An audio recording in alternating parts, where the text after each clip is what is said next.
Attention. Due to the nature of the films discussed, the Civil Gore podcast may contain adult language and themes.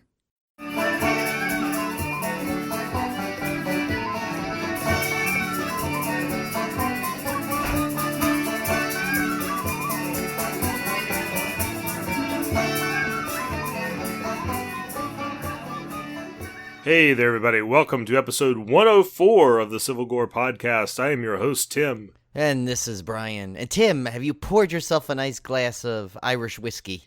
No, we do not have any Irish whiskey. All I've got is Kentucky bourbon, and that did not seem appropriate for tonight's slaycation. Yeah, same here. So we both failed on that front of bringing in the Irish whiskey. I do have a Guinness actually in the house. I should have cracked that one open, but I don't think that even does this justice. As, of course, if you haven't guessed it, we're doing Leprechaun today. Yeah, I didn't have any Irish beer. I've got tonight's feature will be Sierra Nevada Hazy Little Thing IPA. Oh, that's a good one. Those are good. And the 21st Amendment Brew Free or Die. Nice. It has die in the title, so it's horror related. True. Kinda. I may have to take a break in here and go run and get my Guinness. We'll see how I'm going. I have a bit of a sore throat, so I was kind of not going to drink tonight during tonight's episode. But so I mean, we might not need it. That could just only add to this the calamity that will be this episode. I have a feeling. Yeah. But I guess before we start, Tim, you should talk about our special feature. You know, Kim and Ket have their Double Ding Bell on their podcast, and Tim has brought in a similar type feature, I guess, for this podcast. Yeah, well, knowing me and Brian and our propensity to make fun of things, and knowing that we were doing the Leprechaun series, I knew that it was going to be impossible for us to get through an episode without a bad Irish accent or some offensive Irish jokes at some point during the show. So what I've decided to do is I've rigged up kind of a swear jar. You're familiar with the concept of the swear jar, Brian? Yes. You say a swear word, you have to put a quarter in the swear jar. Well, for this episode, if anybody does a bad Irish accent, or even a good Irish accent, which is not going to happen, but if anybody makes an Irish accent or says something that may be offensive to our Irish listeners, I'm putting a quarter in the swear jar like this. There we go. So I've got a big roll of quarters here. I've got my jar at the ready. So, and all of this money will be donated to my kids' college fund. Okay. Well, now with that, you make me want to start right away because that's such a good cause. You know. I'm expecting to pay for at least a semester off of this episode alone. Yeah, I would think so. And plus, I think you might even be able to get their first semester of books too thrown in there. All right. Well, I guess we should get started, guys. So here is our first chop. All right, the 40 Years of Terror project continues. This week, it was 2007. And 2007 was actually a pretty decent year for horror movies. We had stuff like, let me look up some of them here. The Mist, the Stephen King adaptation, which is fantastic. Wreck, R-E-C, the Americanized version of that one. Actually, that was the original. Yeah, no, I don't think there is an American version yet, is there? Yeah, there is, called Quarantine. Right. Okay, yeah. 30 Days of Night, another Stephen King adaptation, 1408.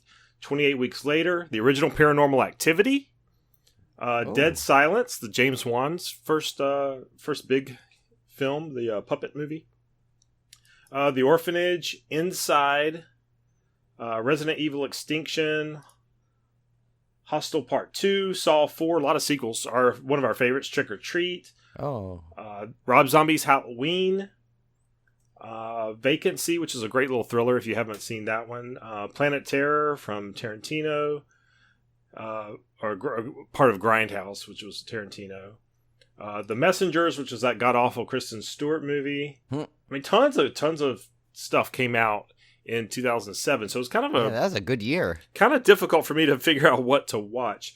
So I pulled up one that I had seen the cover of so many times. It was so familiar, but I'd never watched the movie. It's called SHROOMS. And Brian, you've probably seen this cover. It's basically the mushrooms are kind of growing into the shape of like a skull. Yes, I have. Yeah, if you see the poster, you'll know it instantly. It's one of those classics. Yeah, so SHROOMS, I will have to say, suffers from the same thing a lot of early 2000s movies suffered from, mainly due to Hostel, I think. which was you had a lot of these movies about kids going into another country out of their element, and then something terrible awaits them in that country, and they have no way to get back, and that kind of thing. The whole fish out of water type genre was really big in the early 2000s, and this one kind of follows the same formula. So these kids get together to go to Ireland. So I did connect the two for this episode, and they decide they're going to go on this shroom hunting trip where they go trip, no pun intended. Yeah, where they I was going to say there was a good one there. So they have this guy that's like the know-it-all shroom drughead guy, and he's going to take them to this place and get these special mushrooms, and they're going to all trip and camp out under the stars and that kind of thing.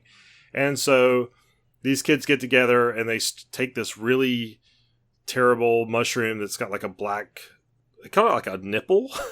I don't know, some mushroom. I don't know shroom terminology. Yeah, these black nippled mushrooms, and this girl takes it. He supposedly warns her against it because it causes you to die. It can cause you to die, but if you survive, it supposedly leads to a portal to another dimension. And she ends up taking one and surviving. And then the rest of the movie is basically a kind of trippy, hallucinatory. Is this real? Is it not real? Who's tripping? Who's not? What's actually going on? She's seeing this strange hooded figure. There's people dying. So it was formulaic, and the characters were very unlikable, which is another hallmark of these movies where the young college kids go off and like none of them, they're all terrible, terrible people. Yeah. And that's kind of what this one suffered from, but it's not bad. I won't say it's a bad movie. Like, it was entertaining. It was par for the course for that kind of, for the decade. So I can't say that I don't recommend it. It's worth a watch, but don't expect it to kind of blow you out of the water. It does have some redeeming qualities to it, which I won't give away because it would be too spoilery. But Shrooms I give it a mild recommendation. Is there at least one fungi in it? No. Okay, I'll see myself out. Should I tell the pun I told my wife?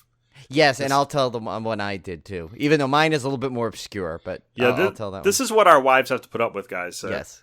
We were in a World Market, and I happened upon the clearance shelf, and there was some different coffee mugs there, and my wife loves coffee mugs. So we were looking at them, and they had several different sizes. And so my wife said, "Oh, how much are the coffee mugs?" And I said, "The small ones are pretty cheap, but the big ones cost a latte." Oh my god. I thought it was pretty Yours good. at least is way more mainstream. Mine was a little obscure. You have to kind of know, like, a little more pop culture to mine. And I had to explain it to poor Julie, too. So we were in we had stopped in quickly to Ulta. She needed to pick up some stuff. And we were in the part of the makeup section specifically. And she was looking around and she kind of said out loud, she goes, well, where? She goes, I can't find, and she, whatever brand she wants, she goes, how do I find it? And I said, well, only the eyeshadow knows. Of course, being a play off the famous shadow line. So she looked at me like I had three heads, which she probably would have looked at me even if she did get it, but I figured I had to, then I went and explained it, and I said, you know what? And immediately, of course, I texted Tim because I needed the support. Yeah, we text each other for pun emotional support. Yes, we do, because when our wives give us the blank stare or angry stare, we need to go bounce these off of each other, and they seem to work well. And I did a fantastic dad joke in World Market because they had these coffee mugs with a monkey on them, like a chimpanzee. And I held one up and I said, hey, look, babe, they have mugs with your kids' pictures on them. Oh my God. That's terrible. And the kids were not amused. I thought it was pretty funny. Yes, especially because your kids are adorable. So, I know. It was. Come on, that's a perfect dad joke. Father. No, it's a total dad joke. It's great. Yeah, no, as dad jokes go, that's like up there. And we do have some. I have an Irish joke, but I think should I save it a little bit for later? That's up to you. I'll let you. Maybe we'll save it for later. I don't know. It's up to you. You know what? Let's save it after the first chop, maybe. Because okay. we have a pretty big first chop, and so we don't want to hit you with too many corny Yeah, that's right. humor, yeah. because especially the next thing is a big one, which I thought we could talk about more because I assumed Tim would binge watch it. So this took place of my Twilight Zone because, of course, I'm talking about Stranger Things. Season 3 was released on 4th of July, and so I could not wait. I had to watch it. Of course, that's an 8.5 hour commitment, so that kind of basically took all my Twilight Zone time, being with the holiday and also having to watch. I dare I say watch, suffer, I don't know, depending on how you want to say it, through 4 Leprechaun films.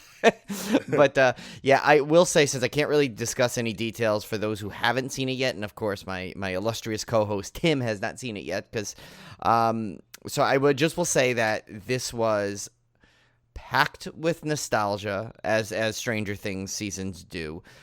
This one I think was like extra special because, of course, obviously, if you've seen any little tidbits of the trailers, there's a big mall that surfaces around this season. So just the nostalgia of that is huge. They found a way. The best way I'll describe this: they found a way to give you everything you'd want in a season 3, and even things you didn't think you could want, but now are so glad they gave you. And I will go on saying this, by far, this is my favorite season yet. I've heard a lot of people say that. Yeah, because it just packs everything you love about the franchise, and they put it all in a different season. Not to say they didn't take some risks. There are, which you'll watch, you'll see. There's some things that you might not expect they go certain ways, but I'll tell you, as soon as I was done, if I had the time, I would have just rewatched the entire season, which I still plan to do again. It was that good. Wow. So that's all I'll say. And just Tim, I cannot wait till you watch it. You and Olivia get to watch this because I can't wait to talk to you about it because it is just amazing. And as I told Tim before, I said there's going to be a reference in there that I guarantee you, Tim will get right away. And I'll give you a hint. Olivia will. If she gets it, she'll have some things on your hands to deal with. Basically, that's all I'll say. Nice. Let you figure that out as you may. But so next up, Steam is actually their summer sale's about to wrap up. By the time you guys hear it, it will have already wrapped up. So you better grab this quick. The Lucius bundle on Steam is a horror game compilation, which includes Lucius 1, 2, and 3, Lucius D-Make, the Lucius D-Make soundtrack, the Lucius 2 soundtrack, Lucius 3 soundtrack. And this game, I've seen it before, Brian. I haven't played it yet, but it's about 6-year-old Lucius, son of Lucifer, who uses telekinesis and mind control to perform murderous acts on family members. So I think you actually control this 6-year-old spawn of Satan. Yeah, you do. It's basically like the Omen video game, I guess, that we never got. But I made a small correction. I think I wrote this incorrectly. It was technically offered through Fanatical, though. But it is Steam on there. I got you. Yeah, Fanatical bundle. Okay. Yeah, Humble Bundle. But all of those are kind of, if you follow them, you're going to get most of these same discounts. And as it is, I bought Night Trap. What did I tell you? It was like $5 last week or something. Yeah. I picked up that one, and I'm toying with pulling the trigger on this one. This one just sounds really cool, and you get so much for $9.99. I mean, you're basically getting 4 games and 3 DLC packs. That's where I get all my good horror games, is typically through Fanatical when they have those bundles. Yeah, between Fanatical and Humble Bundle, that's where I ended up getting the Alien Isolation one. There is, I mean, if you just keep subscribing to their emails, you will never pay full price for a video game ever again. No. Yeah, those amazing. Are good. All right. So Brian texted me this a little earlier, and I was shocked, but also very pleasantly surprised. So the rumor is that 2 Halloween sequels are, and I'm talking about, of course, the sequels to the recent Halloween, are shooting back to back, and both are being released in October of next year, which seems weird that they would release both. But I think it's been, we've had situations before where movies were released very close together. Like, was it Back to the Future 2 and 3 released very close together? Right, but that was like 6 months apart. It was like or a little bit long. I think it was like November and May or something. Right, but this is like they're the talking same about, month. like weeks apart. And I've seen other people speculate on it. Why? I get the back-to-back filming. That makes complete sense. Yeah, because Jamie Lee Curtis, she's probably wants to be done with Right. thing. Right, and according to what the rumors are saying, that she will be back. They're really pushing to get David Gordon Green to direct both of them, and Andy Matichak and Judy Greer will be back as well. So it looks like they're getting the band back together for these sequels. The only thing I was trying to wrap my head around, because Timbo said I don't see the business aspect of this, because it's weird. Because I mean, unless they literally want to control October, like, completely. I mean, and I think the Saw one is coming out, which we'll get to in a later First Chop. The new Saw movie, I think, is released that October, too. Now, I was rattling some theories around, my own theories around my head on why they might do this, and I was wondering if maybe it actually coincides with the storyline itself. Like, maybe the first of the sequels begin in the beginning of October, and maybe it ends with being exactly on Halloween. So, I mean, I'm not sure. I mean, that's the way they're going to do it. There could be, I mean, another reason I was thinking of it as a business aspect is maybe there's a contract where they have to have these done by a certain time, and rather than risk, I really don't know. I mean, and these are just, even though this is being reported by, like, some reputable sources, which, like, Bloody Disgusting, and they're claiming it's from a reliable source themselves they're getting this from. Blumhouse hasn't confirmed it. David Gordon Green has not confirmed it. Jamie Lee Curtis hasn't confirmed. I mean, I know there were reports she met with Blumhouse already a couple of months ago. I mean, the sequel is definitely coming regardless. That we know for sure. It's just these logistics have not been confirmed. I'll tell you one thing, though. You're giving me 2 sequels to Halloween with this cast and this crew and this production company behind it. I am ecstatic I will get 2 in 1 month. Yeah, and I don't care. I mean, I don't care when they release these things. I'm getting 2 sequels. Yeah, and imagine being able to actually see perhaps them both on, a same night. You could probably, because I'm sure it will overlap. They will make sure there are showing. And, maybe that's what it is. Maybe their sequel idea, they want to do it in 2, it's part 1 and part 2, but yet they don't want to do maybe they don't think the horror group it will wait that long just to have a continuation. I'm not sure. I don't know. Like I said, we don't know anything yet other than the rumors of this. And either way, it's kind of bold and I like it. You know? Whatever. I mean, I'm game for anything they want to try that's innovative. I think that's cool. Yeah. And speaking of the new Saw movie you alluded to earlier, of course, Chris Rock is behind this one. And this one is going to star Samuel Jackson. I mean, come on. This is already now, like, if this comes out the same month as 2 Halloween sequels, just like October, just shut up and take my money. October 2020, we are literally going to have to rearrange our entire October around these events. Now, this one has kind of a similar sounding plot to other Saw movies, particularly the most recent one, Jigsaw.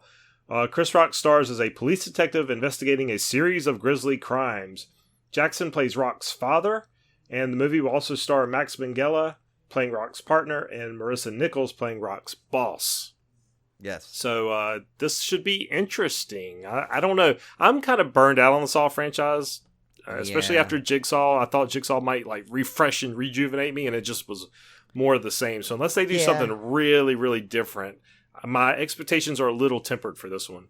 Yeah, I mean, I'll be excited. I mean, of course, you're going to get the jokes with get this mother effing jigsaw off my mother effing face. Something like that is going to be. They're going to get those memes, of course, from this movie. So that may be worth it alone. No, you're right. That might be worth it. I mean, and I'll tell you. Now think about it. Okay, again, now this is you now have another guy who's predominantly known for comedy, although he has dramatic chops when he needs to be. Now.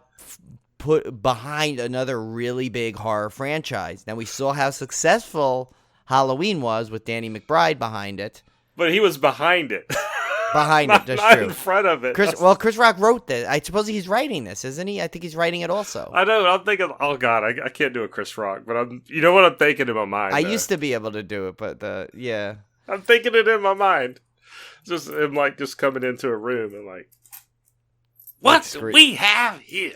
Yeah, that was actually a pretty good Chris Rock. So I don't know. Yeah, I know. It's gonna be like it's like prone to be to have memes and imitations of, but I'm kind of looking forward to this. Now, granted, the formula looks exactly the same as every other, but I mean, who knows? Maybe they'll add like Sam Jackson like kicking people's butt or something at the end. You know, I mean, it could be pretty.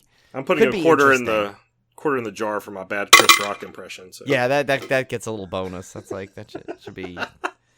But yeah, I can see it in my mind. If I was a better Chris Rock impersonator, I'd have a whole. Yeah, sketch I used to be able to do it. I can't do it anymore. We need to. You know what we need to? We need to start outsourcing bad impersonations, because even there's some that Tim and I can't even reach. Well, the problem is I could probably do it, but it would be profanity laden, and I can't do that right now. That's true. That is not our MO here on this show. So.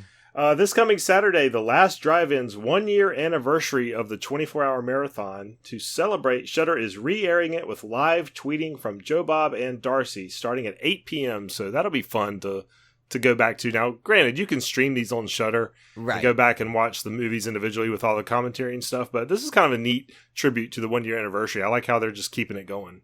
Yeah, you know, and this is, of course, the famous, which led to the famous Darcy meme that you see all over, where it's, dude, you broke the internet. You know, we broke the internet, that kind of thing. And now if you see that, like, so many times on just the regular singular movie, or singular double features, if that's even a word. Can that make sense? A singular double? But you know what I mean. The episodic double features, I'll say. Those used to be, like, the number one and, like, trending things on Friday night. So now you have, like, a whole, like, mutant family that is, like, armed and ready now, that, like, kind of know each other throughout the other tweets. And this thing could literally, like, I mean, like, I have a feeling poor Darcy will be in Twitter jail in a record amount of time. I definitely don't think I'll be able to sit through this whole marathon, but don't be surprised if you see Tim and I, well, you won't know if it's Tim or I, but I'm sure one of us will be helming our Twitter account for parts of it. I'm sure. You know, on a Saturday night, we'll sit around, see whatever they're up to, and we'll kind of pop on and add our little 2 cents in there. Yeah, I'll tell you guys, if you've not done the live tweeting during the Joe Bob stuff, you're missing out on a whole another level of the experience. Like that, I've had a blast doing that, especially when we did Blood Harvest or whatever. That was the best. Was it Blood Harvest?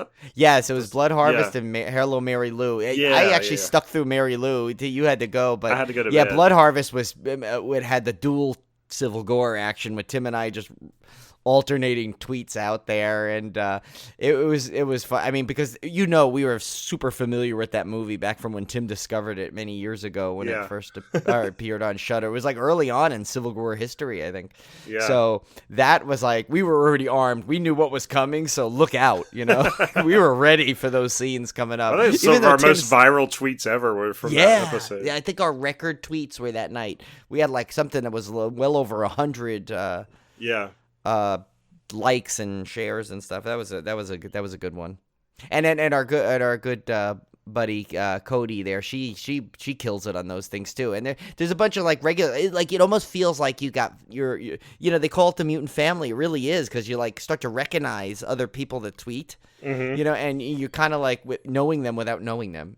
So it's really fun. Like it takes me back to the old MIRC days where we used to hang out in chat rooms and stuff. You got to know all those people. It was really cool. Yeah, I mean, it's I'm telling you, for season 2, if you haven't done it for season 1, this one may be a weird version to try and jump in, because it's you'll have people for some of it throughout, but the and it's summer, it's probably a lot harder to be available per se on a Saturday night. Yeah, a lot of people do vacations, but I will recommend season 2 when it starts. You guys have got to be there on those shows, because it is an event. It is a community that is like nothing else.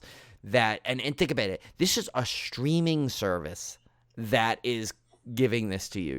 It's like Shudder. I mean, Shudder is we've sung the praises of Shudder since day one of this podcast, and it's only gotten that much better in 3 years. So, all right. So next up, Brian, I wish you would stop posting this stuff, because Well, this is Hollywood. This is not the one. This is not Orlando. This is Hollywood. Okay, well maybe the ones in Orlando will be terrible, but the Halloween Horror Night Hollywood scare zones have been announced.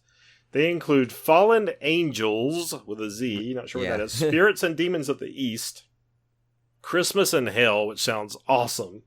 Yeah. Toxic Tunnel and All Hallows Evil, which kind of sounds like the Halloween theme when they did in Orlando last year. It kind of sounds similar. Yeah, it does. I didn't include the descriptions because I assume we will probably do a full, as it gets closer to haunt season, even though Tim and I sadly will not be attending, most likely, we will still do a full preview for this event. Not probably to the extent we did last year when we knew we were going, but we'll definitely do a full haunt. I know. I'm still holding out hope that there's some way, I drive down there on a whim and I sleep on somebody's couch and somehow, with the barest minimum budget possible, I somehow managed to make Halloween Horror Nights.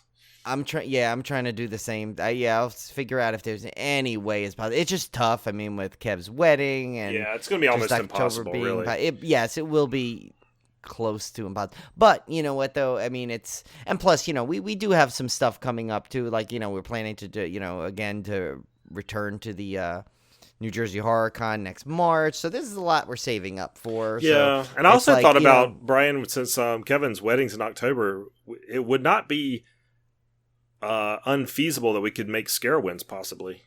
That's true. That is true. Yes, we could return to Scarowinds after a riot-filled last jaunt. I mean, it's together. it's no Halloween Horror Nights, but it would be a haunt that we could do. But Pooh Man might be there, so that's good. Yeah, that's true.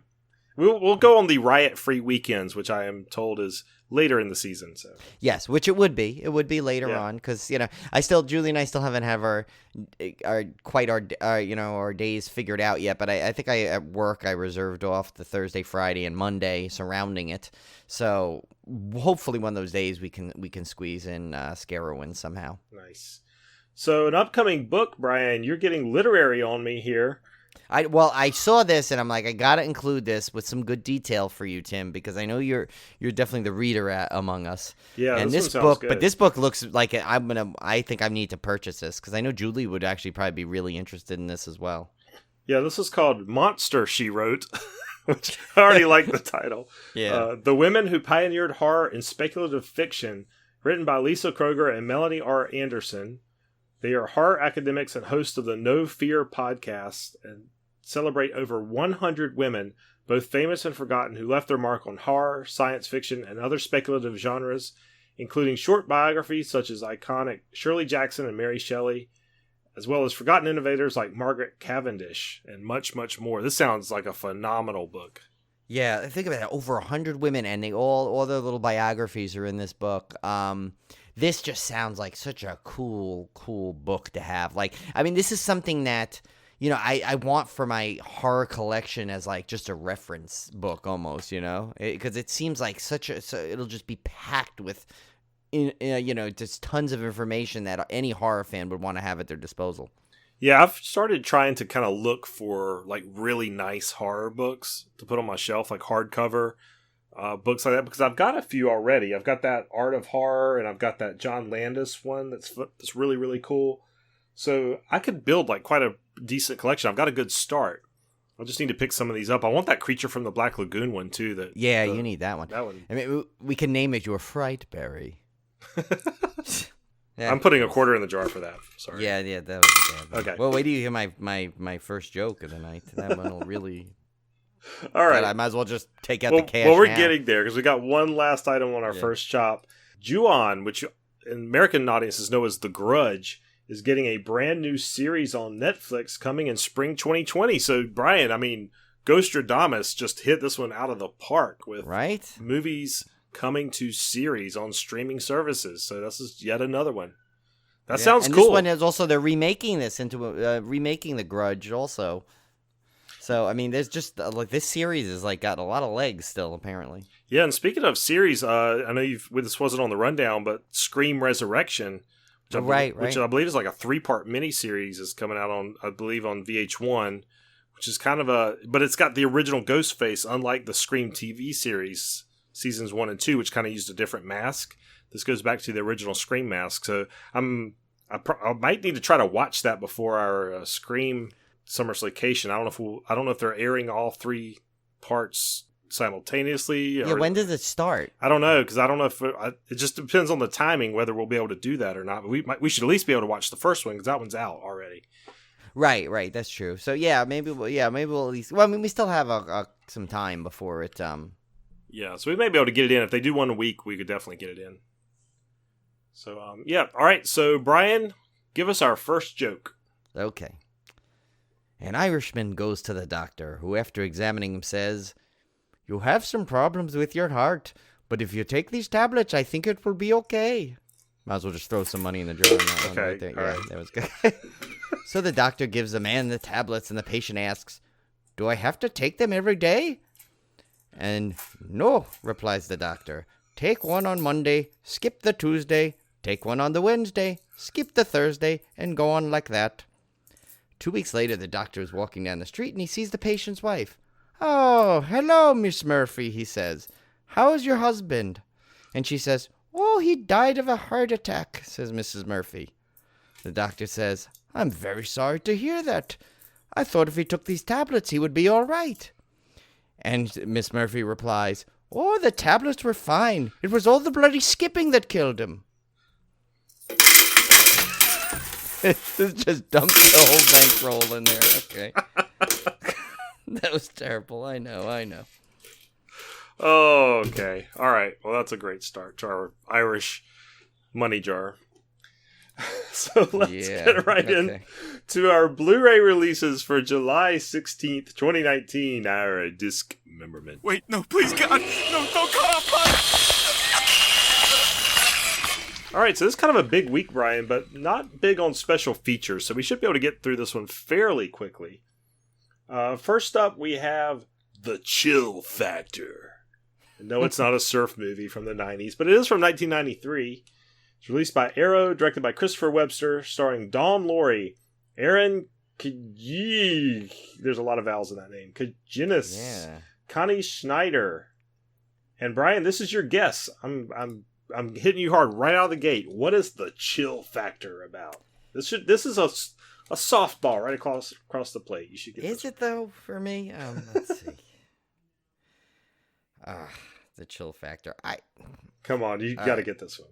All right, I'm gonna just go with that. It's gonna be some horrendous ripoff of maybe The Thing, where like this group of people is just somewhere stranded in the Arctic and they're getting offed one by one. Okay, you were not terribly far off. Okay. A group of snowmobilers become trapped on a lake and hole up in an abandoned camp.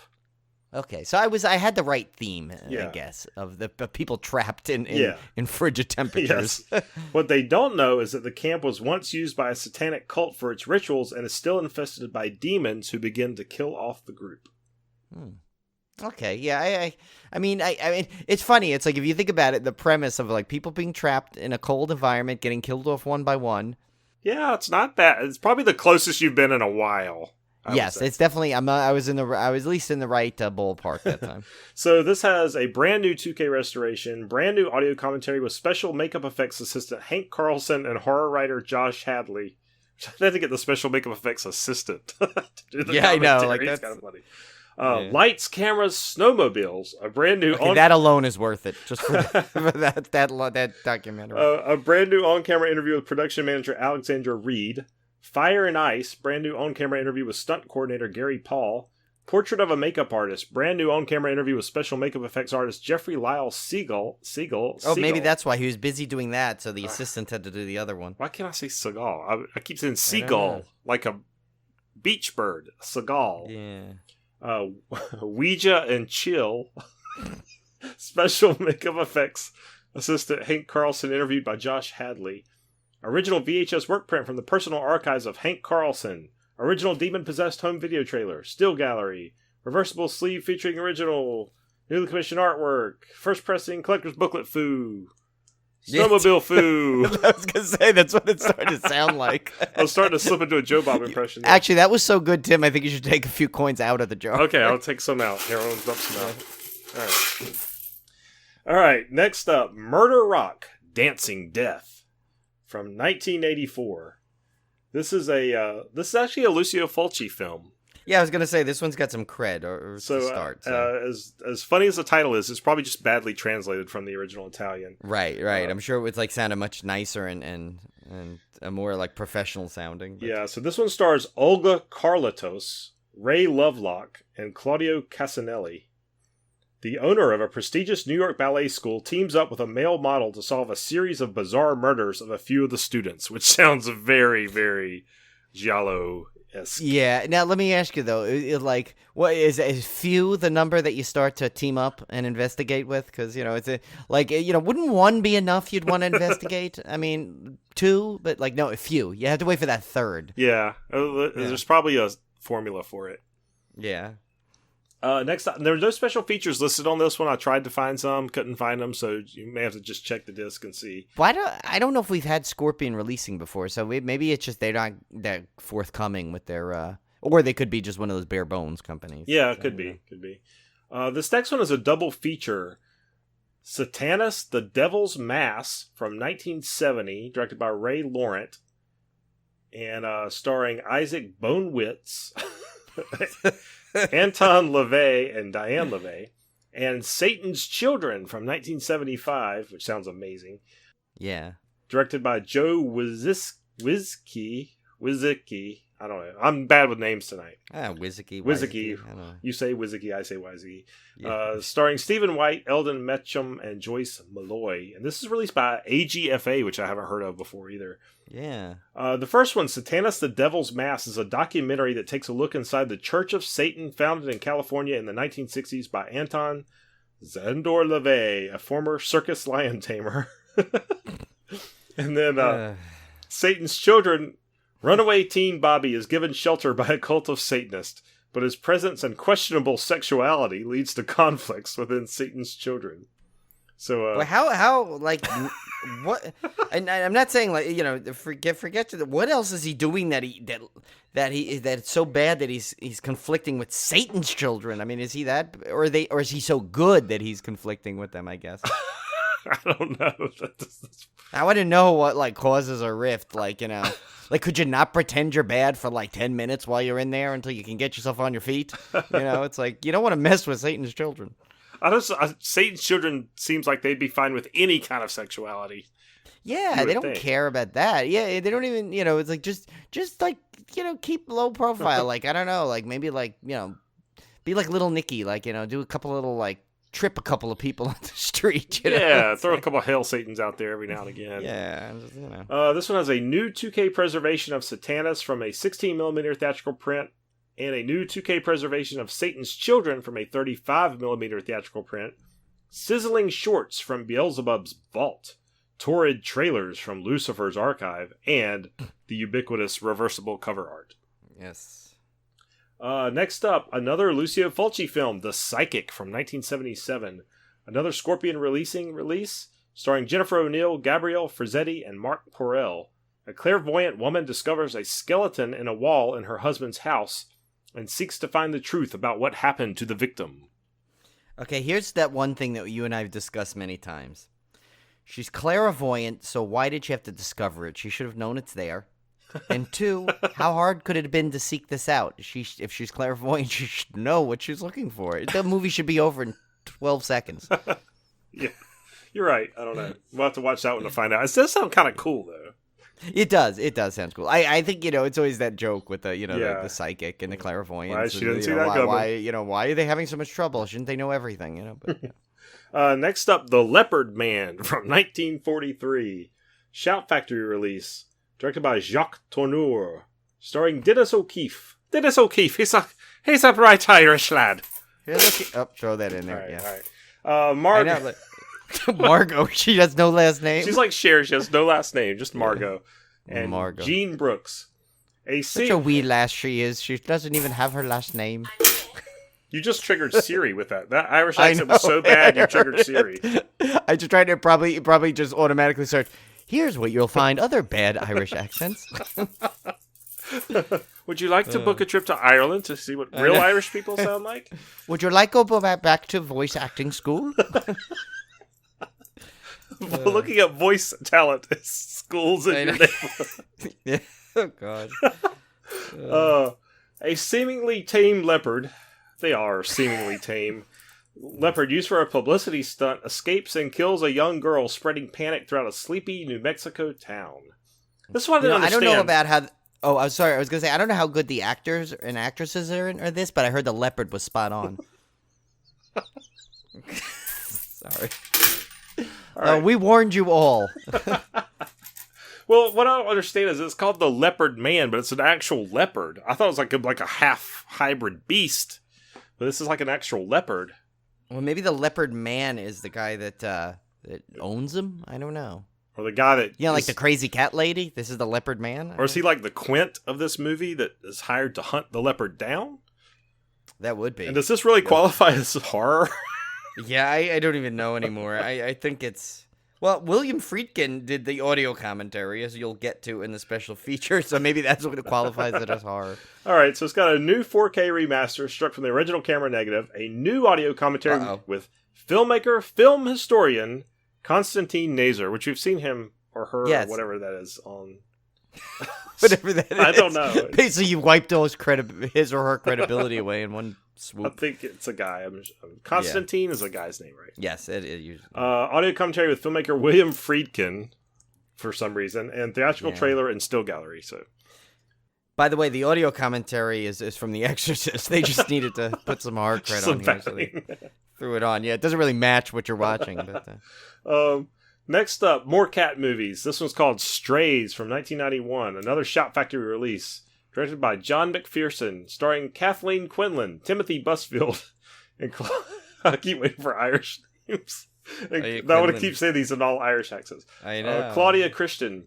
A troubled family move to an isolated house and find and adopt a couple of cats already in residence. It sounds like my life story. These are not the only occupants, however.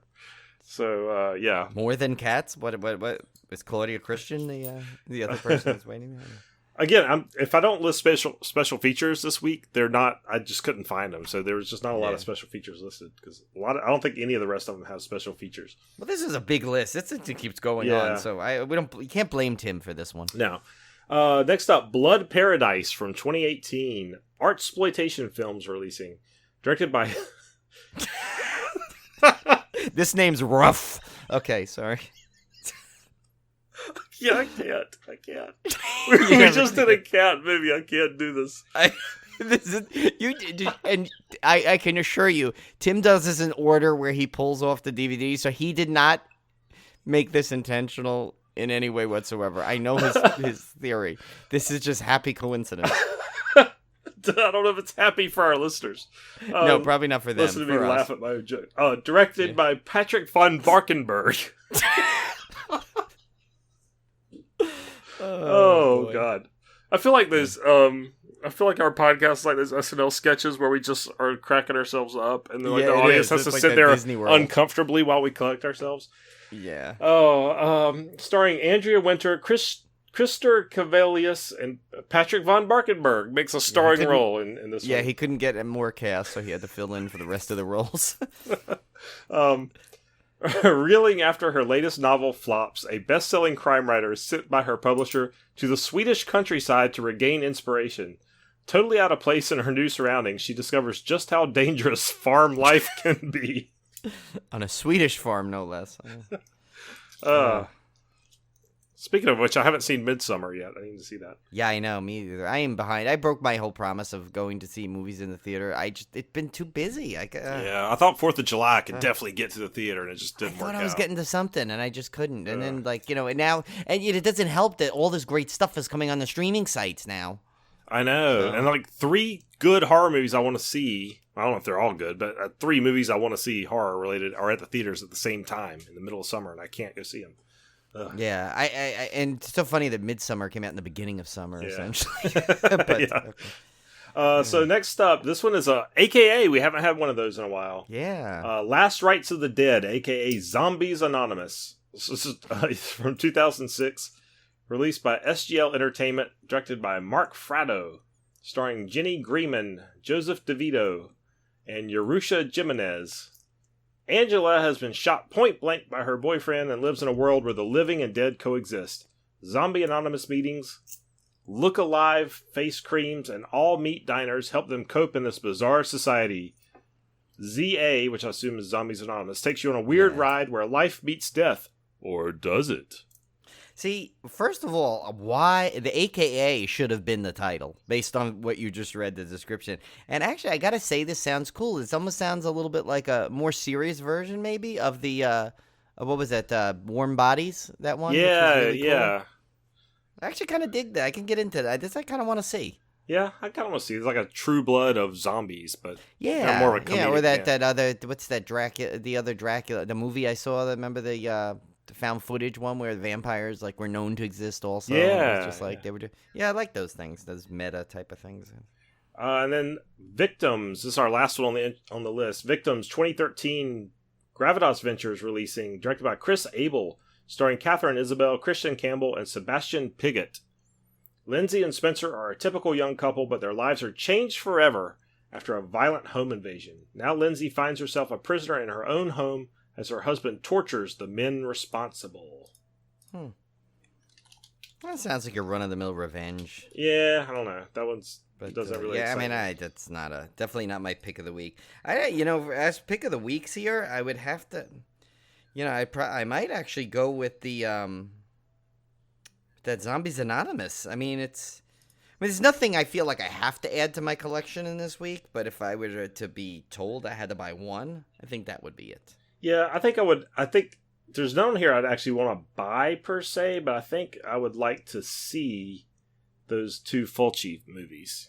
That's true. I would see those two, but I like to like that Zombies Anonymous one. Just I could see like that being really enjoyable. Yeah, that's why I kind of picked that one. All right. Hey, so before we go into the thing, do you want to hear another joke? Oh, we got to. I've got my jar is a little bit empty now because after the Joe Bob impression, I had to dump about half of it out. So. Oh, okay. And this is a quick one, so this will be quick. So just grab the handful of coins now and get ready. I'm ready. So Patty says to Mary, "If you were stranded on a desert island, who would you like to most be there with?" And then, "Me, Uncle Mick," replies Patty. And Mary says, "Well, what's so special about him?"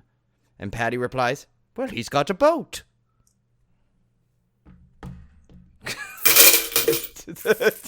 Tim's pause was that he was trying to grab so much change in his two hands. What's funny is like these are Irish jokes that have nothing to do with being Irish. Exactly. That's why they could just offend anybody. Oh my god. Okay. Nice. All right. Well, it's time to get into it, guys. Here is our summer slaycation.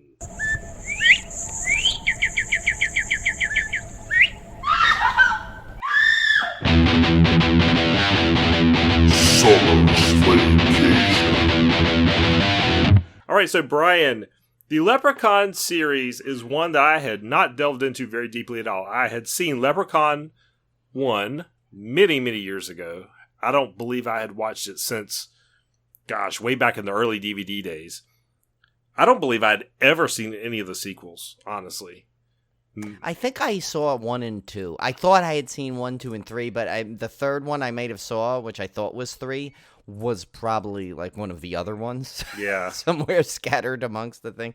Because this series this one takes basically, it's weird, this series. So it basically takes every horror series that you kind of poke fun at in terms of where the series goes, and this one just has it all in it.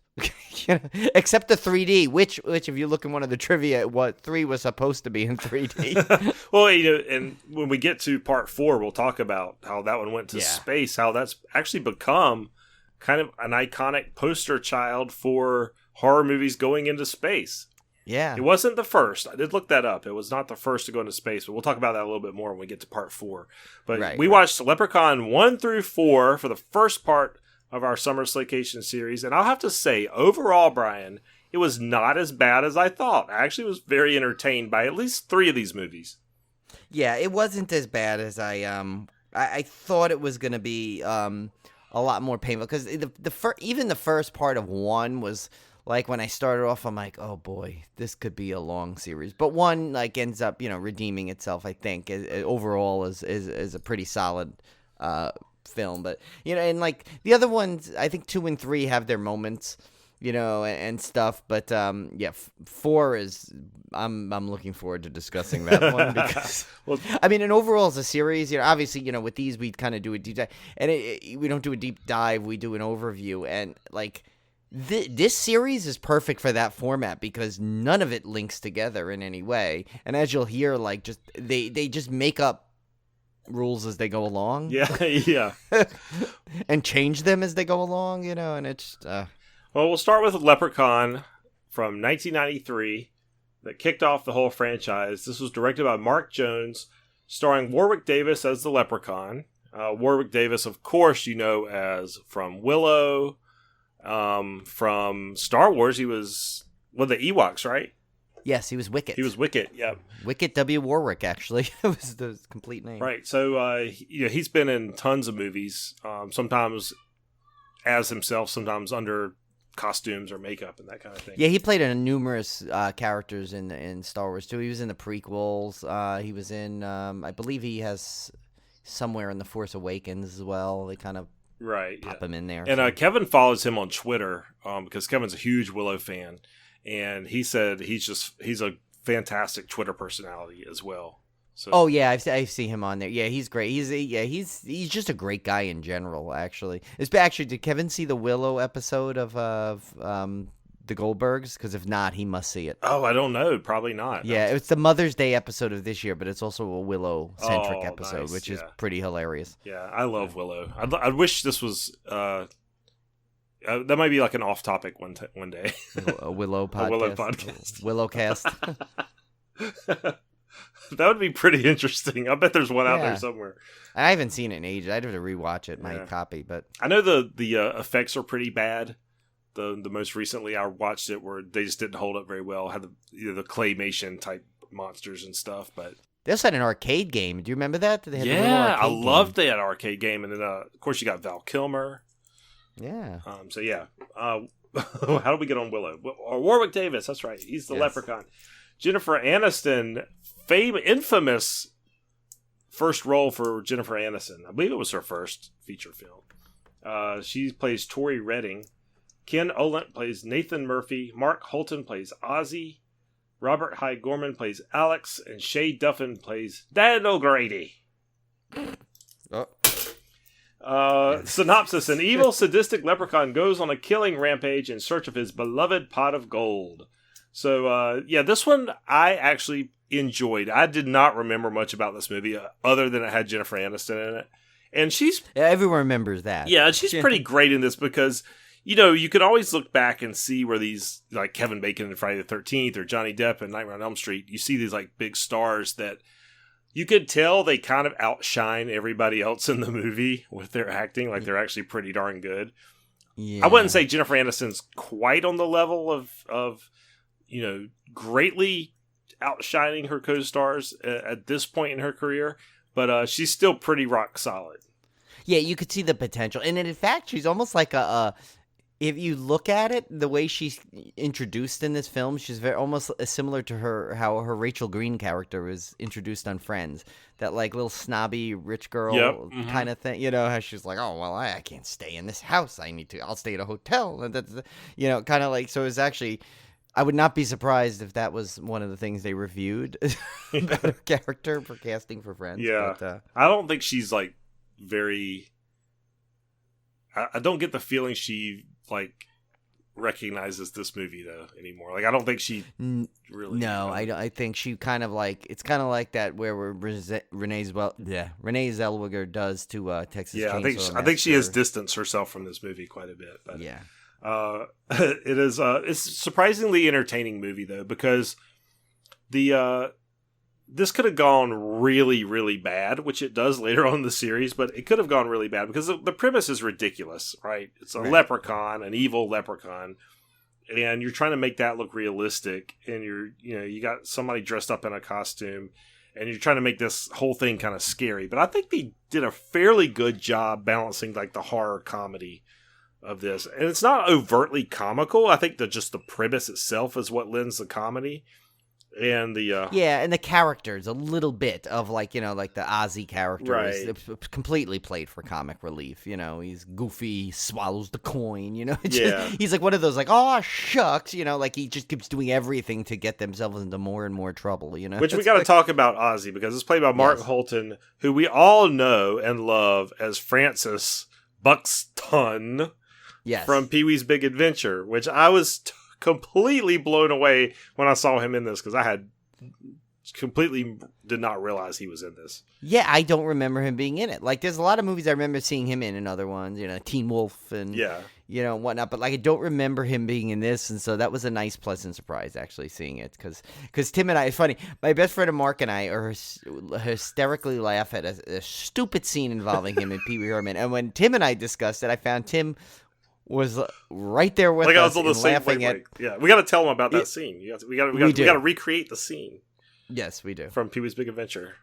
I may not get the exact wording right. Yeah, but this is after Pee-wee barges into Francis's house looking for his bike, and he jumps on Francis, who's taking a bath. Yeah, and Francis's dad comes in there and hauls both of them out of the tub, and he demands to know what's going on. And Pee-wee goes, "We don't have to involve the authorities in this, do we, Mr. Buxton?" Yeah. And he goes, "Well, I can't remember what he says, Brian." He was like, "Well, yeah, he goes, I guess it's not. Yeah, I guess not. I guess not, or something." He apologized. I think he makes him apologize or something. And it's like, "I'm sorry, Francis," or something. And I'm really sorry, or something. Yeah. Would you like some gum? And he pulls this gum, and of course it's the trick gum he got from the magic store earlier in the movie. And he goes, and so Francis takes one, and he offers it to Mr. Buxton and says, "Spearmint or fruit?" I don't know why I cannot get through this. And Francis's dad says, "Fruit, please." Yeah.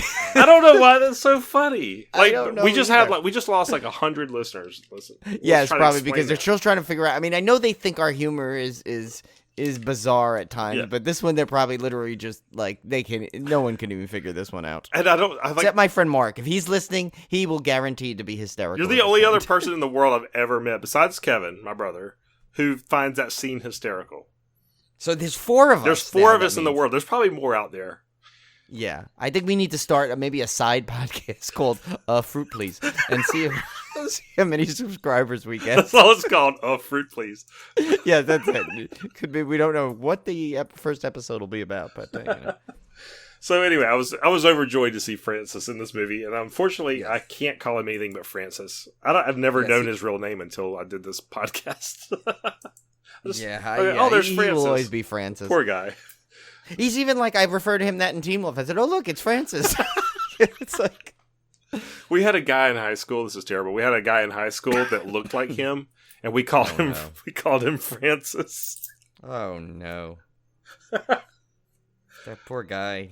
Oh, I was the one picked on in high school, so that was my one little slice of pleasure. So. Yeah, no, I was too. I mean, I picked on some people, but I was picked on a lot, so it equals out. High school just stunk, really basically, for everybody. So yeah. So anyway, overall, I really like this one. Warwick Davis is fantastic in this role, and I'll tell you, the makeup effects on the Leprechaun are not terrible. Like, they're pretty good. No, they're not, actually. The prosthetic they use on his face is really flexible. Yeah. So he can do a lot of expression and stuff.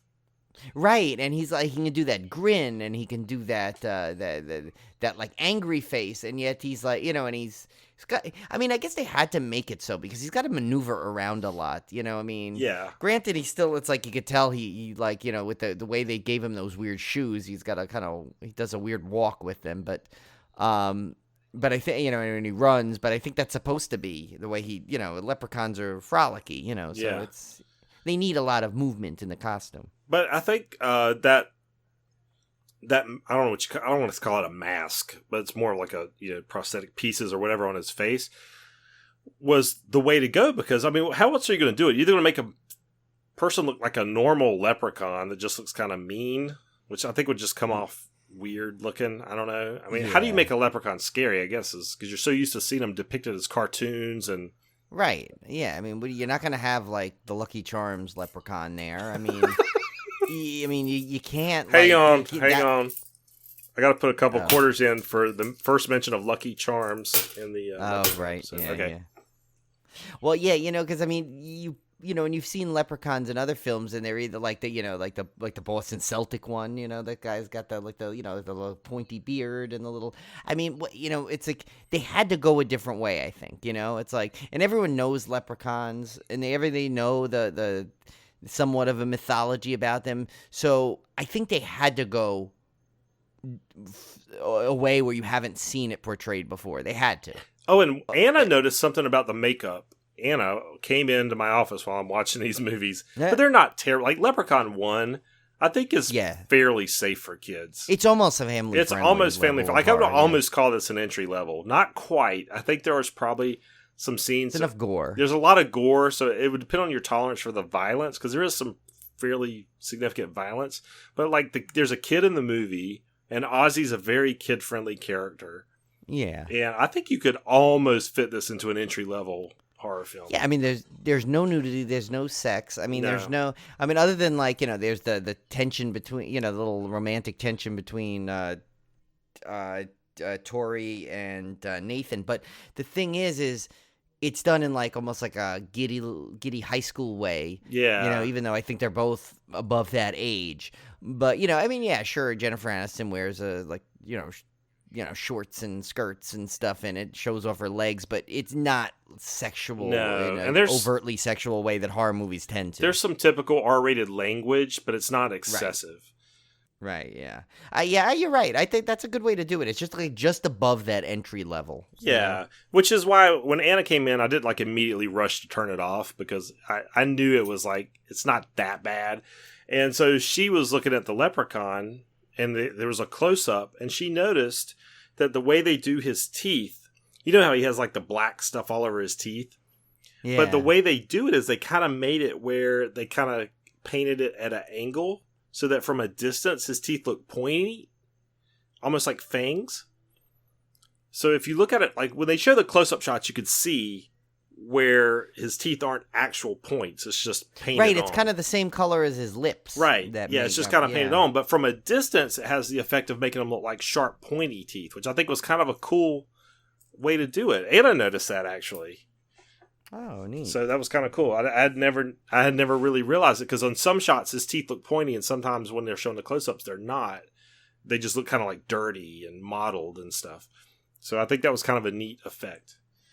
I don't know if it was like a budgetary, or if they even meant it to be that way, or if they just want them to look pointy and that's the way they did it. I don't know, but I think it worked. So anyway, so the makeup effects and stuff are pretty good. I don't know. I like this one overall. Now, if you watch this one and you've already seen the sequels and stuff, me and Brian were talking about his rhyming, and he doesn't really rhyme a lot in the first one. Yeah, I don't think he does. I don't remember him rhyming at all, actually, in the first one. But you do get the general lore of the leprechaun, i.e. he likes gold. He will kill anybody that stands in the way of him getting his gold back. He's sort of like the merry trickster. He's the he'll take your good wishes and turn them back on you, that kind of stuff. So you get some very general premise, and this is important because as the series goes on, these rules are constantly in flux about what he can and can't really do. Yeah, and also, and there's one when we get to 3, there's one that kind of I don't know if they did it way just to be convenient to make it look funny and just literally took away one of his powers at a time where he'd need it.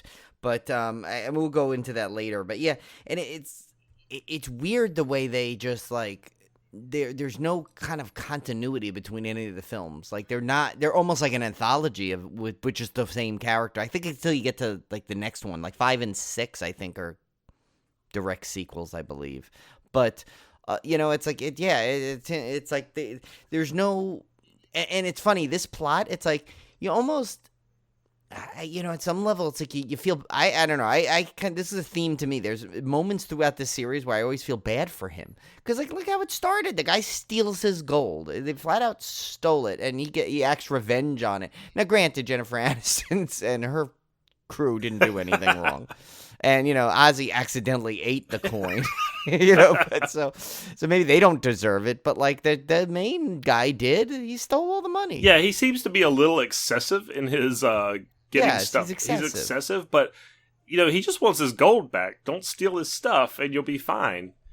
Yeah, he's not, like, he doesn't go off, well, I mean, at least in this one, he doesn't go off hunting people down for no reason. He, it's like, because, they're just caught, that crew is caught in the wrong place, wrong time. Right. Kind of a thing. But it's, it starts off, like, right with a bang. The guy comes running in with the stolen money, and Leprechaun goes after him. Now, there are some sequences in later films where he does act a little more evil, where he's basically, steals a guy his gold tooth right out of his mouth that did nothing to him, right? Kind of thing. Yeah, and he's and he's kind of like following this one of the new leprechaun lores, which we'll get into when we go to 2, where it's like all of a sudden they got to get married now. But the Leprechaun movie does bring up one of his core powers that is used multiple times, which is he can perfectly mimic voices. So you see that a lot in the movies where he uses that. At least that's a continuous one. You're right. Yeah. That one is the one power I think he has where he can mimic the voice and make illusions. I think that's the one constant thing that he does. So that brings us to Leprechaun 2, which was just a year later, 1994. This one had a new director, Rodman Flender. Again starring Warwick Davis as the Leprechaun, Charlie Heath as Cody, Siobhan Durkin as Bridget, Sandy Barron as Morty, Adam Biesk as Ian, and James Lancaster as William O'Day.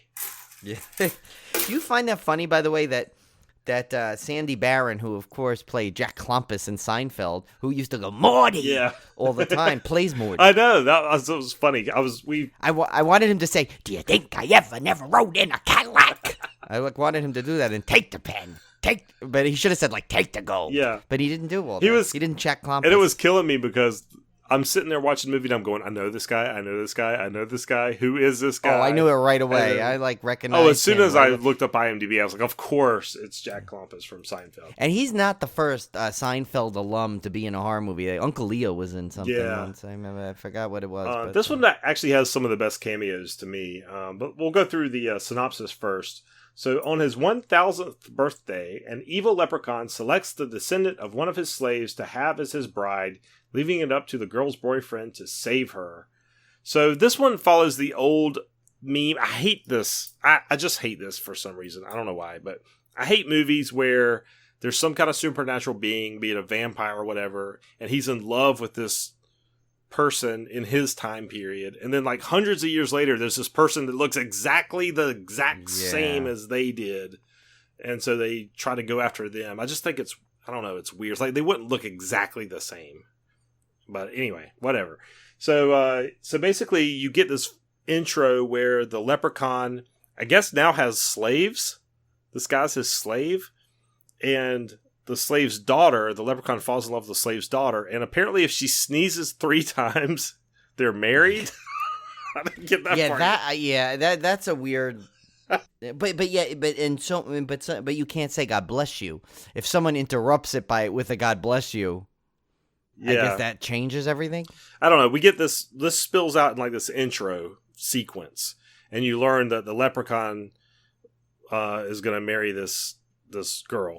Well, then 1,000 years later, on his 1000th birthday, he tracks down this descendant who looks exactly the same, and then he's going to marry this new girl on his 1000th birthday with the 3 sneezes thing. I don't know. It's crazy. The weird thing is the leprechaun was blown up at the end of the first movie, and so now he's suddenly back. He gets blown up a lot in this series. Yes, he really does. So he's suddenly back for no... And this is going to be a recurring theme. The leprechaun just appears out of nowhere with no explanation for how he got undead.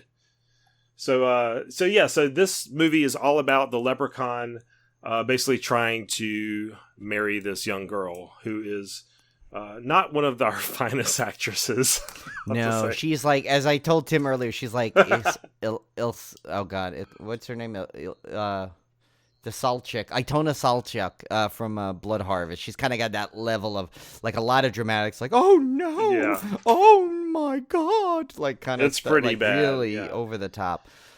It's pretty to look at. Yeah, but again, like Itono Solchek, but not the best at acting. Yeah, this one, this one's kind of I actually enjoyed this one though at some level because it did bring so much Leprechaun lore into it, and of all the Leprechaun movies, it probably had the most Irish feel to it because it had like the opening credits were very Irishy. It had like the Celtic font, and you had I don't know. It just to me, it seemed like they were at least trying to make the Leprechaun relevant to the history and myth of the creature versus just like they added the wrought iron, right? Right.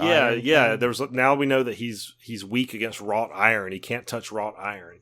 But in this movie, that doesn't hold true necessarily for all of them.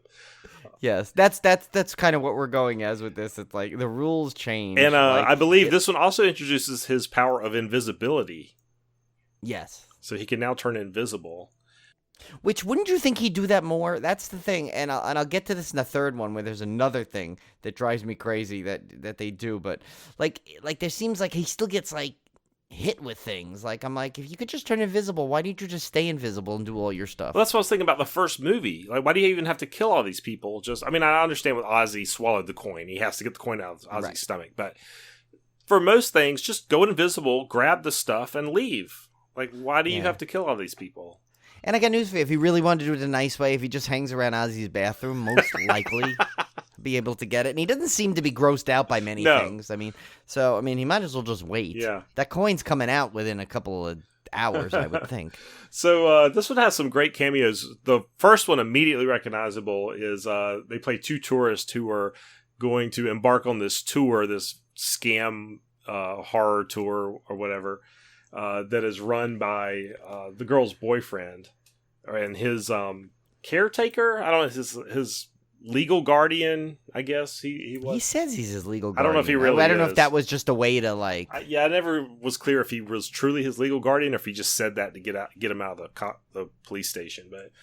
But Clint Howard and Kimmy Robertson are the tourist couple. Clint Howard, of course, from tons of stuff. Ron Howard's brother. Yes. Darcy, the male girl favorite. Yeah, and I love Clint Howard. We've talked about my love of Clint Howard before. And and then Kimmy Robertson, who you recognize from Twin Peaks, of course. Probably the most obvious. And she's been in a ton of other stuff as well. Yeah. And then, of course, I also recognize Michael McDonald from Mad TV, who was also one of the... Not Yamo Be There, Michael McDonald. No, not that one. The other Michael McDonald. The funny one. Not the unintentionally funny one. Well, we don't. The other one could be funny. We just haven't heard him tell many jokes. Oh, the leprechaun. Now that's a mashup waiting to happen, right? Yeah. I'm putting the quarters in there for that. Maybe it'll be Leprechaun 8. Yamo Be There. And that'll be the... That's where Michael McDonald will come in. Or it actually be Yemo Be There. That's what it'll be. Love it. Yeah. I love Michael McDonald. Yeah. Both versions. Yeah, both versions are good. But like I said in this rundown here, not as good as the first, but I did like at least the attempt to bring more of the Leprechaun lore into it. And this one amps up stuff on basically amps up everything a little bit if you think about it. Like you're right, it amps up the lore, it amps up there's boobs in this one, there's a lot more gore. Yeah, I mean, it did what a sequel needs to do. It tried to give you a lot more Leprechaun than the first one, which was great, and I appreciated that about it. Now, the things I did not appreciate was the storyline was obviously a little bit hokey, with the bride and all that stuff, and it was kind of weirdly uncomfortable, which is also a recurring theme in these movies. His lust for women is a little creepy, but you really see Warwick Davis. I think he actually gets better as the leprechaun as things go on. Like he seems. Oh yeah, no, and you think he kind of becomes endearing to you. Like he becomes likable in a weird way, even though he's doing horrible things. Yeah, he actually, but you see him actually become more comfortable as the character. Like even in Leprechaun 4, which we'll get to, I thought he was the best part of the whole movie. I mean, he still fully went all in on the character. Which was fantastic. Yeah, he really did. Like, if there's anyone, and I guess that drill sergeant, but we'll get to that later. Yeah. So, Leprechaun 2, I would give a thumbs up to this one. I actually enjoyed it quite a bit. Yeah, no, I mean it's there's something that okay, so how there's a you'll hear people talk to, we will say it too on a beer. There's a drinkability to certain beers. Yeah.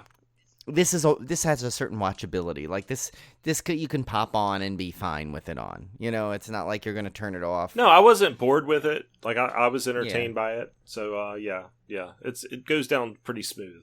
Leprechaun 3 was up next. Now, this is the one where I thought the series would probably go off the rails. And I was actually wrong. Leprechaun 3 actually holds up pretty good. This one was from 1995, so again, just a year apart from the sequel. Directed by Brian Trenchard Smith. So this was another new director.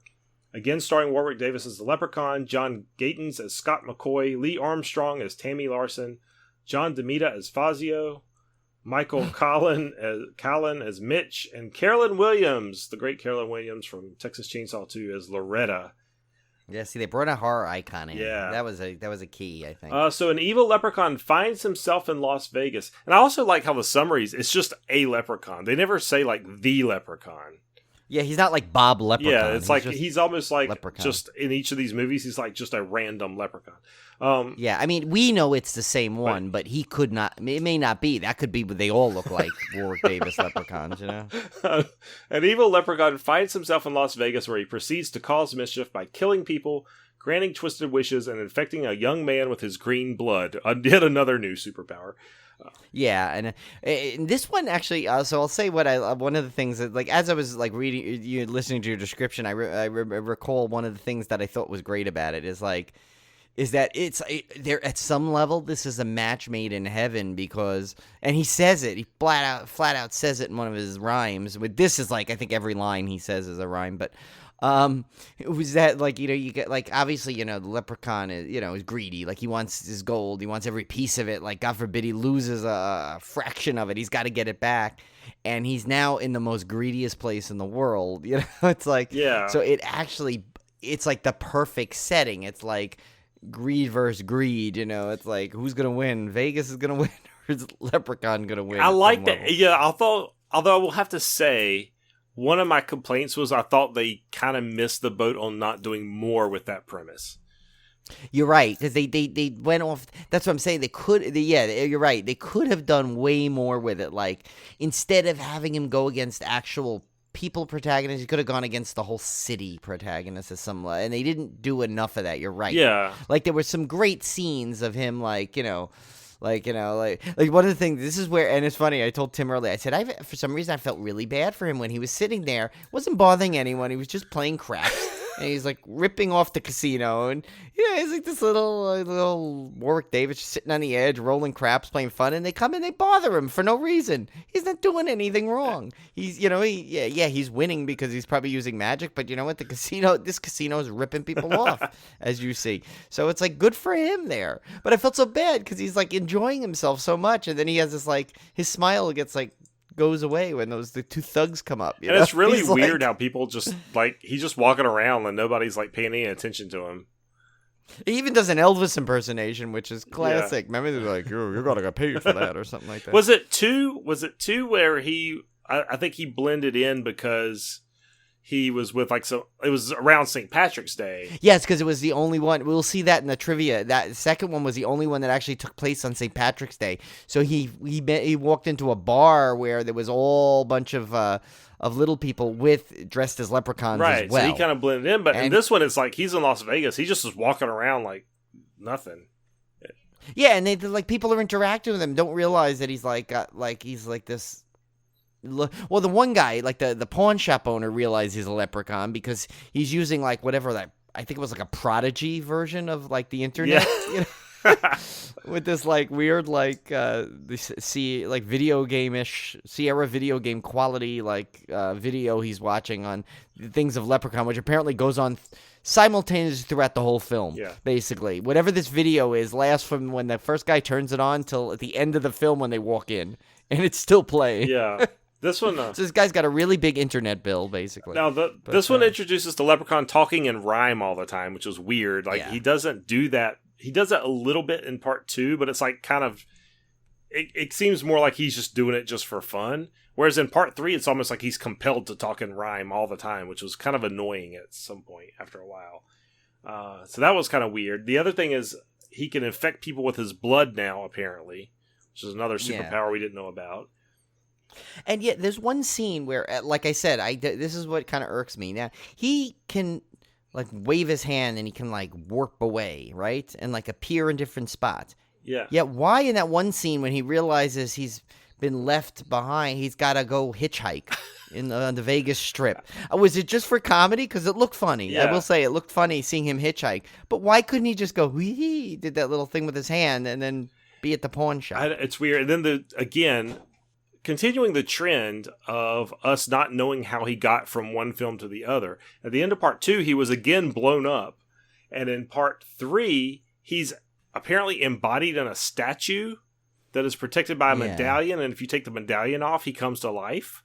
No explanation for that whatsoever. But he's afraid. But the medallion will also hurt him, so he can't. Yeah. So this time, it's not wrought iron. It's this medallion seems to be the only thing that can hurt him. Yeah. So it's really, really, really weird. Now, I will have to say, this movie had, like, as the disappointment level was with them not doing as much with the Las Vegas setting. I mean, granted, he's in casinos, and there's a couple of funny shots in front of the Lucky Shamrock Casino and that kind of thing. That's kind of funny. Yeah, and he's walking. He is like just interacting with people who don't even blink an eye at him. Yeah, but I thought they could have done a little bit more. Other than that, though, it's still pretty entertaining movie.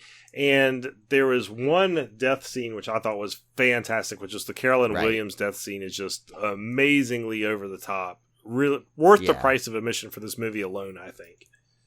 Yeah, and then that was another thing. That was like I don't think they ever had this in the other movie that you could wish on the Leprechaun's coin, the gold coin, and you can get whatever you want. So that adds a whole element. Yeah, that was a weird thing too. And then he would twist the wish, and that's how Carolyn Williams meets her demise. But yeah, he could twist the wish around to make it basically turn out deadly for you.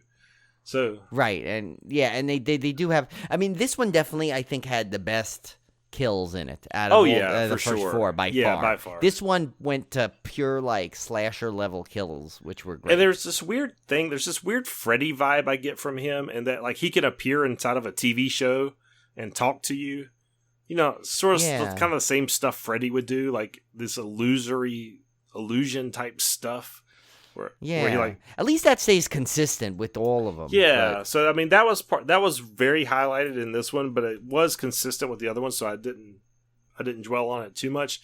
But there is kind of like a Freddy Krueger quality to him because he's kind of comedic in his kills, but he also can, because of the illusions, he can like insert himself into a commercial or whatever kind of thing. It's kind of interesting. But yeah, so Leprechaun 3, pretty good. At the end, he is... I saw a big goof in this one. I did not read this in the trivia. I saw it the minute it happened. And that's when, at the end, he gets set on fire. And he starts, like, kind of floating up in the air. And there's a shot where you can see the harness rig he is in perfectly outlined against the flames. I was so excited I noticed a movie goof on my own. So, but that was pretty funny. Yeah, there was... I mean, there's definitely the effects are not... some of the effects you could tell where they cut back on a little bit, like, and obviously the next one, oh my god, with the ship alone. Oh my gosh! I mean, every time you see that, but we'll get to that in a second. But yeah, overall, I was saying I think like Leprechaun 3 was actually my favorite one in terms of like fun. Yeah, like this one, I had fun watching it because it had like zany, like it didn't like it had enough in there, like even if you like a lot of zany characters that you like just would find in any kind of zany Vegas movie, but then you throw in the leprechaun and the kills and the greed in it, and it's kind of like it's just kind of fun. Now I will say, I'll just say this now because we'll go through the little trivia later, but this trivia had one of the funniest ones. Lee Armstrong, who played Tammy, quit acting after this film, which makes me laugh anytime I hear someone quit acting completely after doing a movie. Yeah. I gotta say, all I could say is she should be thanking her lucky stars or her lucky shamrock. Or her lucky charms. Yes, her lucky charm. That she she wasn't cast for Leprechaun 4. Yeah. Oh my god, yes. If you thought 3 was the low point of the series. Oh. No, 3 was a high point compared to this. I would have to say, I'm kind of partial for the 2 sequel, or for the 3 sequels I've watched so far. I'd have to say I'm kind of partial to 2, but you're persuading me to 3, Brian. I like 2 because of the lore and because it kind of followed the tradition of really focusing on the leprechaun. But 3, I think, is definitely the most fun from a horror fan perspective in terms of the kills and stuff. I can't argue with that at all. Yeah, and it really, I think Warwick Davis, like, that was when he really took he knew what he wanted with this role. Right. At that point, and I think it's his, I mean, granted, as later on, the last 2 sequels were played by other actors, which we met Lyndon Porco, who's just an awesome guy, so I can't wait till we get up to that one to kind of see how he did it, but anyone that knows, Leprechaun is hit, like Robert Englund's Freddy, even if no matter who else plays him down the road again, or he's Freddy. He made it his own. I mean, Jason, everyone knows it's Kane Hodder's. Even though there were a lot of other great Jasons in there, the one that it kind of put him on the map at some level is Kane Hodder. So it's kind of like that where, and I think this one is like Warwick Davis at this point. He's like, all right, this is my character. I'm gonna have fun with it. I'm gonna add this to it. I'm gonna do it this way. And I think you could kind of see by that performance that that's where he reached his kind of like, this is mine now. Comfortable. He was comfortable in the role. Yeah. So that brings us to Leprechaun 4 in Space, 1996. Same director this time, which is unbelievable to me because I can't believe the same guy that did 3, which was fairly decent, did this train wreck of a movie. Part 4. Yeah. Oh, I will say, when I get to, after we're done discussing this, when you read one of the trivia pieces to this, it might all make sense. Okay, so this one stars again Warwick Davis as the Leprechaun, Brent Jasmer as Books, Jessica Collins as Tina, Guy Siner as Dr. Mittenhand, Gary. God. That alone, that character. Oh my God.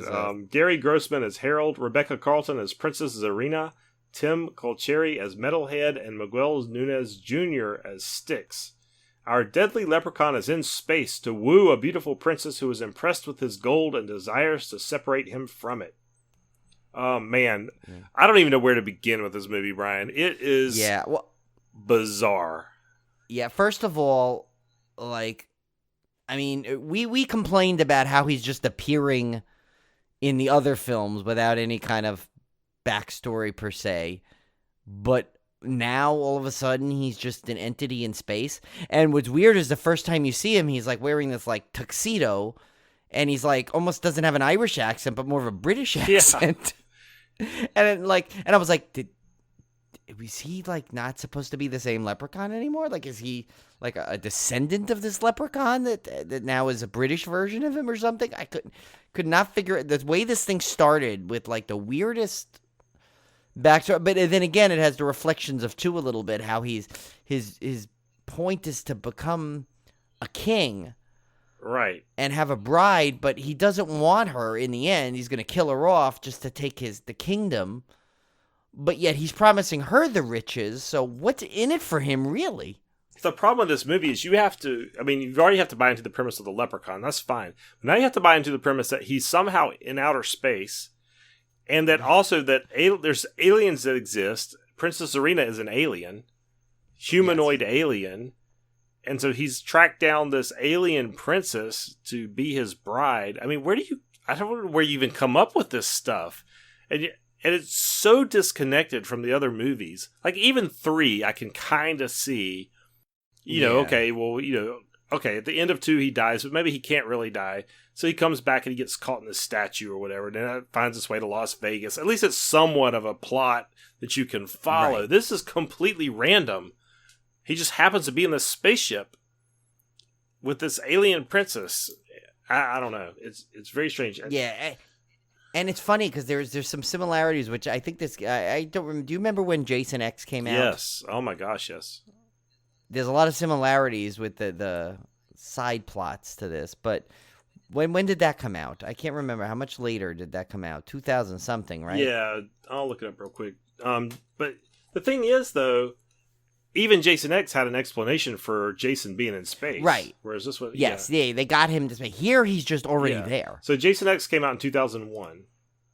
Okay, so it was 5 years later, yeah. It was 5 years later, so obviously Jason X borrowed the military aspect, I guess. Right, yeah. And there's smacks of Alien as well. I mean, they there's a big homage to Alien at the end, as I put, which is the Alien homage with underwear finale, as of course the ravishing beauty doctor at the end gets her pants strategically, of course, and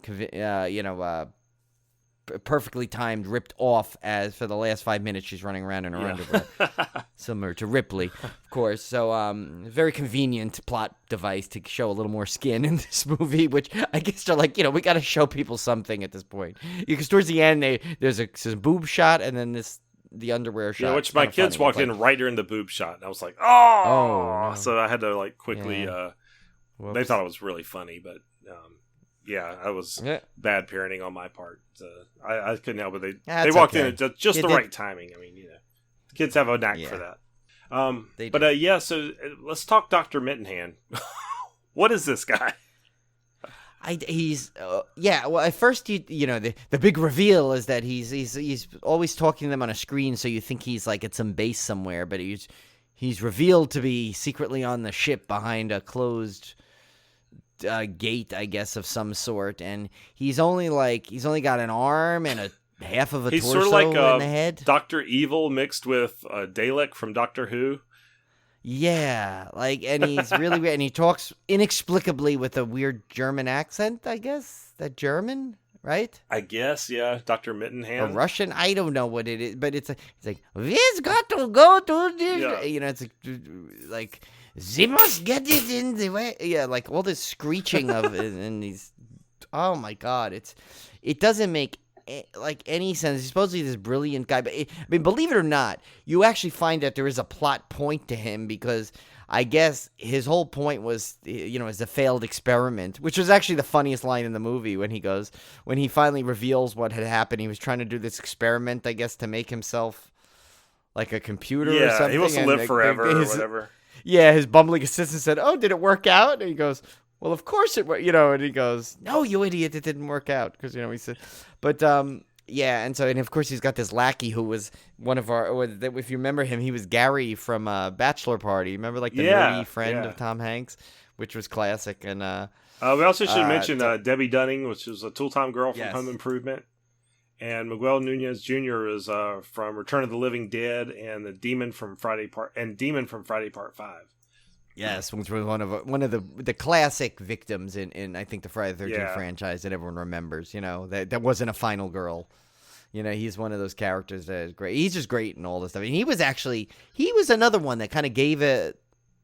It went all in, I thought. Yeah. I thought he was really good in it. I couldn't believe anybody actually put forth an effort in this movie, but it was probably him and Warwick Davis for sure. They did the best they could with a really bad script. And what's weird is the Leprechaun keeps getting blown to bits in this movie, because they have space weapons. And when they see him, they just blast him to shreds, and he keeps coming back. I mean, he gets blown up the first 3 minutes into the movie, doesn't he? Yeah, and then he basically gets blown up in the first 3 minutes of the movie, and then infects this guy's nether regions, shall we say? Which that I don't get at all. I do not understand it. I missed it because he went to. I guess he peed on the leg. Yeah. And so I guess the stream goes both ways. Yeah, he peed on the corpse. That what we're supposed to? I don't know. Yeah.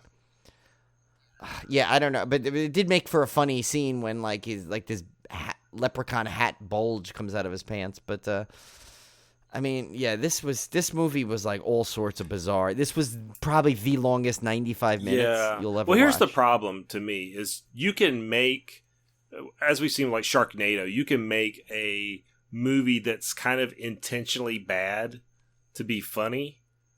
And this one, it seems like maybe that's how this started. It was supposed to be, and we'll see in the trivia, it actually was supposed to be a parody, but it never gets there. It never feels like it's funny to me at all. It was bizarre, and the comedy never gelled. I don't know. This one's really bad, and I was looking up other in-space movies, because this one's kind of, like we said at the start of the show, held up as a poster child of X in space or whatever. Yeah. Critters 4 actually went to space before this movie. But that's not as bad, because aren't they kind of aliens anyway? Yeah, so that you can kind of understand okay. That's it. acceptable. And then you had right. Hellraiser, I think it was Bloodline. I can't remember. There was a Hellraiser that was in space right before this one. That was 4 or 5. Yeah, I think, so right? you did have some precedent, but this one was still one of the earlier franchises to make that jump into space. And I think because it's so bad, that's why it's kind of held up as the kind of poster child for the inevitable moment when a horror franchise goes into space is kind of when everything is that's when that franchise basically jumps the shark. So but yeah, and to the trivia you're referring to, we'll just jump ahead and read this one for this one, because it kind of explains why this movie is what it is. So it says, according to Dave Trippett, the executive in charge of production of the first 3 movies, the film originally started out as a spoof of Apollo 13. A senior Trimark executive saw the promo art for Apollo 13 and immediately had artwork made up, replacing Tom Hanks' face on the poster with the leprechaun's face. And this is what started the script work for the movie. So once again, they took a movie that was just supposed to be a parody of something else, and they decided, no, let's make this a leprechaun movie. And that is where you go. So they basically, that is probably why he feels so shoehorned in and doesn't make sense why he's in space. Like, they could have easily not had him in it. yeah, Think about it. Replace the leprechaun with anything else, and you still have the same movie. right. That is the problem with it right there. And that's why even Warwick Davis's great performance doesn't save this. Right, they never even call him a leprechaun in the movie, as the trivia don't. says later on. They keep saying, "What is this? Yeah. What is this?" It's like these police. Not one of them like had any like sort of Irish history or lore knowledge. I mean, come on. This guy's a scientist, Mitten Face or whatever his name is. He's a scientist. In his databanks, he can't figure out what a leprechaun is. I mean, yeah. So if there's any of these first 4 you can skip, I would say this is definitely the one you want to skip. 1 through 3, I think, are excellent triple feature. They're a lot of fun. There is nothing redeeming about part 4 in my mind. Not even. And I'm going to say this right. Not even the boobs. No, not even the boobs. Now, I will have to say, I'm pretty lenient when it comes to movies. I try to find the good in everything. There's really nothing in this one that I can recommend. Honestly, there's not even like a kill I'd say, oh, well, this is worth watching just for this one kill. There's nothing in this movie redeemable. It's totally skippable. Yeah. Just like literally, you could just take every Warwick Davis scene and push them together and cut everything else out, and maybe you'll have something. Which I'm actually looking forward to the next film in the series, which is Leprechaun in the Hood, because it can't be worse than this one. All right, well, we're getting up close to the 2-hour mark, so Brian, we better. Oh my God, we better you're right. get to our beer pairing. And I had another joke, but maybe we'll see how fast I get through this beer pairing. And We'll do it after see if the I can beer fit it pairing, in. so everybody can take a drink. That's true. Okay, so this beer pairing, believe it or not, I was like, when I went in, I said, okay, how hard is it going to be to find an Irish or leprechaun or St. Patrick's Day themed beer? Well, the problem is there were a lot of generic-y ones, and there were also a lot of one-offs that really didn't allow for a good description. So it actually took me way longer than I ever thought to get a beer pairing for this, but I found one, and you might not get it by the name or necessarily the description, but by the ingredients. So I'll go through it. So it's Lucky S.O.B. It's by the Flying Dog Brewery, which I'm a big fan of. I've had a lot of their beers. They're based out of Frederick, Maryland. This one is ABV is 5.5%. Okay. And so here's what it is. Here's the description. While karma's biting you in the ass, it's kissing his. A prophet of prosperity. He's the guy you love to hate. And just when you think his fate is on the bring, that bastard's life falls right back into place. Now, the reason why, here's the ingredients to this, and this is why this is a perfect fit for this pairing. Irish Pale and Caramel Malts, Galaxy Hops, there's your space. English Ale Yeast, for his weird British accent in the beginning of 4. And then, but this was actually, and I saw an article, they had to get special permission to do this. This was brewed with real 4-leaf clovers. Oh, that's cool. Yeah. So there's a legit theme for that. And I think we're probably going to stick with that one for both movies because I don't think you're going to match that any better. Wow. Yeah. All right. Well, it's time for our triple threat last week. We had Cody get it for sure. I'm not. Yeah, I know. I got to get harder, but I didn't pick a hard one this week. Well, yeah, So it'll have to be maybe next week. So we were looking for a movie, and the answer was Summer of '84. The clues were: it took 3 directors to create me. Well, Summer of '84 was directed by Francois Simard, Anouk Wissel, and Joanne Carl Wissel. Clue number 2: one of my stars is also part of a cast of a TV show featuring another famous group of teenagers. We were referring to Riverdale. Summer of '84 starred Tira Scoveby. Man, you were killing me with these names, Brian. Who also plays that one was Polly Cooper, Betty's sister on the hit show Riverdale. And then another member of my ensemble cast had to deal with a babysitter and even Santa Claus in other movies. Of course, we're referring to Judah Lewis, who played Tommy Eaton in Summer of '84 and also starred in The Babysitter and The Christmas Chronicles, where, yes, he encountered Kurt Russell's magical sack. And I did put that in there. Tim is reading that verbatim. So we're back to our more common question, looking for an actor or actress this week. So here are the clues. Listen carefully. This one's pretty gettable. I think you guys are going to get this one. I think this is an easy I think one. it's pretty easy, but we'll give you a harder one next week. So clue number 1. I once starred in a very popular horror series and 2 of its remakes, but played different roles.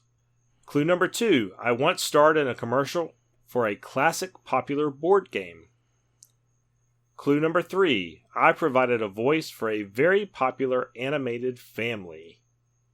Very popular. I realize I used that 3 times, but it's true. Yeah. This person's very popular, I guess. So Yes. you guys will we'll post those on social media, of course, so you can check those out. So we'll be back next week with the look at the last 4 films in the Leprechaun series, which I'm actually looking forward to because I've heard fairly good things about Leprechaun in the Hood. And Origins also. Yeah, so I think I'm hoping for a second better half. I mean, a pretty good second half. I don't think it's going to be. I can't imagine it's better than 1 through 3, but maybe I'll be surprised. Maybe they are. Well, they're all going to be better than 4. Yeah, they're all going to be better. It's going to be a nice palate cleanser after 4, I'm hoping, as these last 4 films are. So, Brian, I don't think we did too bad on the old Irish accent jar here. No, but I'm going to add to it. I'm going to tell my final Irish joke here. An Irishman is struggling to find a parking space. Lord, I can't stand this. If you open up a space for me, I swear I'll give up the Guinness and go to Mass every Sunday. And suddenly, the clouds part, and the sun shines on an empty parking spot. Without hesitation, the Irishman says, "Never mind, I found one." Okay. Well, we'll just dump the rest of those quarters right in there. Yeah, just dump the rest right in there. I'm going to have to think of some more for next week, though. Yeah, we got those are good. I don't think those are too offensive. No, they're they're fine. basically, it can be replaced with anything. It's just, they're all good fun. It's just literally on, we just made it. The catered. Quarters are mainly for the accent. I think that's really what the joke is all about. All right, guys, so we're going to head out. We'll see you back here next week with our wrap-up of this franchise in our Summer Slaycation series. So I guess we'll end this with a couple of more bad Irish accents, Brian. So keep away from me, Lucky Charms. Yes, and hopefully you'll have the Lucky Irish and download goes well. Sounded kind of Hagridy. Yeah, I know. I don't know what I did. I channeled EB by mistake. Okay.